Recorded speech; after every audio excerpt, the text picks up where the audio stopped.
Taste లో good, సిటీలో street food, నగర వాసులను ఉవ్విళ్లూరిస్తున్న వీధి తినుబండారాలు. పూర్తి వివరాలకు చదవండి రేపటి సాక్షి దినపత్రిక.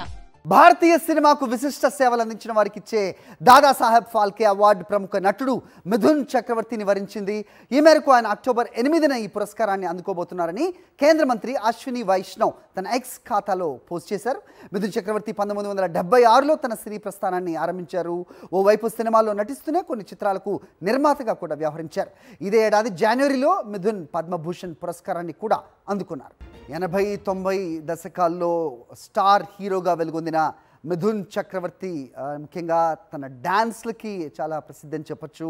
ఇక భారతీయ సినిమాకు విశిష్ట సేవలు అందించిన వారికి ఇచ్చే దాదాసాహెబ్ ఫాల్కే అవార్డు ప్రముఖ నటుడు మిథున్ చక్రవర్తిని వరించింది. ఈ మేరకు ఆయన అక్టోబర్ 8వ తేదీన పురస్కారాన్ని అందుకోబోతున్నారని కేంద్ర మంత్రి అశ్విని వైష్ణవ్ తన ఎక్స్ ఖాతాలో పోస్ట్ చేశారు. మిథున్ చక్రవర్తి 1976లో తన సినీ ప్రస్థానాన్ని ఆరంభించారు. ఓవైపు సినిమాల్లో నటిస్తూనే కొన్ని చిత్రాలకు నిర్మాతగా కూడా వ్యవహరించారు. ఆయన ఇదే ఏడాది జనవరిలో మిథున్ పద్మభూషణ్ పురస్కారాన్ని అందుకున్నారు.